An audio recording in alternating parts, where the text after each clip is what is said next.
চলতি মাসের শুরু থেকেই কোটা সংক্রান্ত আন্দোলন বাংলাদেশের প্রেক্ষাপটে বেশ আলোচনার শীর্ষে। এরই মধ্যে দেশের বিভিন্ন বিশ্ববিদ্যালয়গুলো কোটা ইস্যুতে এখন বেশ উত্তাল। হামলা, মামলা কিংবা আহতও থেমে নেই। তবে আপনি কি জানেন কোটা কি, কেনই বা কোটার ব্যবস্থা গ্রহণ করা হয় একটি দেশের সংবিধানে? দ্য রিপোর্ট.লাইভের এই প্রতিবেদনে থাকছে কোটা এবং এর আদ্যোপান্ত। শুরুতেই জেনে রাখা ভালো কোটা কি। কোটা হচ্ছে এমন একটি নির্দিষ্ট অংশ যা একটি গোষ্ঠীর জন্য বরাদ্দ দেওয়া হয়ে থাকে। বিশ্বের বিভিন্ন দেশেই কোটা ব্যবস্থার প্রচলন রয়েছে। সাধারণত এই কোটা একটি দেশ বা রাষ্ট্র তার অভ্যন্তরীণ সমাজে পিছিয়ে পড়া জনগোষ্ঠীর মানুষগুলোকে মূল ধারায় অন্তর্ভুক্ত করতে সেই দেশের চাকরি, পড়াশোনা সহ বিভিন্ন ক্ষেত্রে কোটা সুবিধা দিয়ে থাকে। চলমান কোটা আন্দোলন যেমন চলছে, ঠিক একই রকম ভাবে থেমে নেই বিতর্কও। যদিও সংশ্লিষ্টরা বলছেন কোটা নিয়ে বিতর্কের কিছু নেই, যেহেতু সমাজে পিছিয়ে পড়া জনগোষ্ঠীর মানুষগুলোকে মূলধারায় অন্তর্ভুক্ত করতেই কোটার প্রচলন। সেক্ষেত্রে কারা কতটুকু পিছিয়ে আছেন এবং কত শতাংশ কোটা রাখা প্রয়োজন তার হিসেব মিলিয়ে কোটা পুনর্বিন্যাস করা দরকার, যার হিসাব সরকারকেই করতে হবে। এবার জেনে নেওয়া যাক বাংলাদেশে কোটা প্রচলন কিভাবে হয়েছে। বঙ্গবন্ধু শেখ মুজিবুর রহমান 1972 সালে বীর মুক্তিযোদ্ধাদের জন্য উপহার হিসেবে কোটা ব্যবস্থার প্রচলন করেন। ওই সময় সরকারি কর্মচারী নিয়োগে মাত্র 20% নেওয়া হয়েছিল সাধারণ মেধায়। জেলা কোটা ছিল 40% এবং নারী কোটার পরিমাণ ছিল 10%।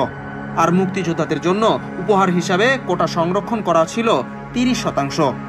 এরপর 1976 সালে সরকারি চাকরির নিয়োগের ক্ষেত্রে জেলা কোটার পরিমাণ 40%-এর স্থলে 20% করা হয় এবং সাধারণ মেধায় কোটার পরিমাণ 20%-এর স্থলে করা হয় 40%। আর নারী ও মুক্তিযোদ্ধা কোটার পরিমাণ রাখা হয় 1972 সালের মতোই একই পরিমাণে। কোটার বিরুদ্ধে যে আন্দোলন বর্তমানে চলছে তা নতুন নয়। এই আন্দোলন 2018 সালেও হয়েছে। এখন প্রশ্ন হলো, ওই সময় কোন অভিযোগের পরিপ্রেক্ষিতে আন্দোলন হয়েছিল? 2018 সালেও যে কোটা আন্দোলন হয়েছিল, ওই সময় আন্দোলনরত শিক্ষার্থীরা অভিযোগ তুলেছিলেন 1976-এর পর 1985 সালে কোটা সংস্কার করা হয়, আর সেটিও কোনো পরিসংখ্যান ছাড়াই। ওই বছর কোটা সংস্কার করে প্রথম ও দ্বিতীয় শ্রেণীর সরকারি চাকরিতে 5% বাড়িয়ে সাধারণদের জন্য 40%-এর স্থলে 45% নিয়োগের ব্যবস্থা করা হয়। আর মুক্তিযোদ্ধা, জেলা ও নারী যথাক্রমে আগের মতোই 30, 10 ও 10% পদ সংরক্ষণ করা হয় এবং প্রথমবারের মতো উপজাতি ও ক্ষুদ্র নৃগোষ্ঠীর জন্য 5% কোটা রাখা হয়। শুধু তাই নয়, কোটায় প্রার্থী না থাকলেও কোটার বাইরে শূন্য পদে কাউকেই নিয়োগ দেওয়া হয়নি। উল্টো অবৈধ সুযোগ নিয়ে অমুক্তিযোদ্ধার সন্তানকে মুক্তিযোদ্ধার কোটায় চাকরি দেওয়া অভিযোগও এসেছে সেই সময়। জানা যায়, পরে 1996 সালে প্রধানমন্ত্রী শেখ হাসিনা ক্ষমতায় আসার পর মুক্তিযোদ্ধার সন্তানদের জন্য নতুনভাবে কোটা ব্যবস্থা চালু করেন। সবশেষ 2009 সালের 20 ডিসেম্বর জেলাভিত্তিক কোটা নির্ধারণ করা হয়। দেশের সরকারি চাকরিতে মুক্তিযোদ্ধার ছেলে ও মেয়ে, নাতি নাতনি কোটা, জেলা কোটা, উপজাতি বা ক্ষুদ্র নৃগোষ্ঠী কোটা, পোষ্য কোটা ও নারী কোটা সহ বিভিন্ন কোটা রাখা হয়। এবার জানবো সরকারি চাকরিতে নিয়োগের ক্ষেত্রে কোটার বিন্যাস যেরূপ। বর্তমানে সরকারি চাকরির নিয়োগে কোটার বিন্যাস হচ্ছে মুক্তিযোদ্ধার ছেলে, মেয়ে ও নাতি নাতনিদের জন্য 30%, নারী 10%, জেলা 10%, ক্ষুদ্র নৃগোষ্ঠীর জন্য 5%। এই 55% কোটায় পূরণযোগ্য প্রার্থী না পাওয়া গেলে সেক্ষেত্রে 1% পদে প্রতিবন্ধী নিয়োগের বিধান রয়েছে। এর বাইরে বাকি 45% সাধারণদের জন্য বরাদ্দ।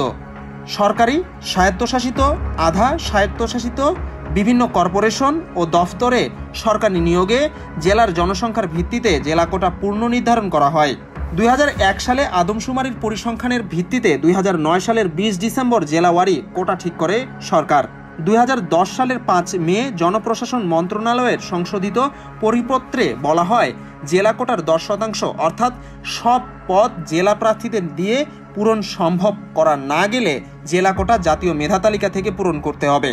বিভিন্ন জেলার জন্য বরাদ্দ কোটায় যোগ্য প্রার্থী বিবেচিত না হলে নিয়োগ পরীক্ষায় উত্তীর্ণ বিশেষ কোটার প্রার্থীদের দিয়ে মুক্তিযোদ্ধা, নারী ও উপজাতীয়দের জন্য জাতীয় মেধা তালিকা প্রস্তুত করতে হবে। এরপর বিশেষ কোটার অধীনে স্ব কোটার প্রার্থীদের তালিকা থেকে তা পূরণ করতে হবে। সবশেষ 2018 সালে তুমুল আন্দোলনের কোটা বাতিল হওয়ার প্রসঙ্গ দিয়ে ইতি টানব এই প্রতিবেদনের। শিক্ষার্থীদের আন্দোলনের মুখে 2018 সালের 4 অক্টোবর সরকারি চাকরিতে নারী কোটা 10%, মুক্তিযোদ্ধা কোটা 30% এবং জেলা কোটা 10% বাতিল করে পরিপত্র জারি করে সরকার। ওই পরিপত্রের বৈধতা চ্যালেঞ্জ করে 2021 সালে হাইকোর্টে রিট আবেদন করেন বীর মুক্তিযোদ্ধার সন্তান ওহিদুল ইসলাম সহ 7 জন।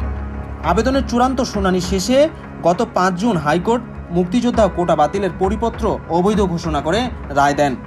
বিজন কুমার, দ্য রিপোর্ট.লাইভ, ঢাকা।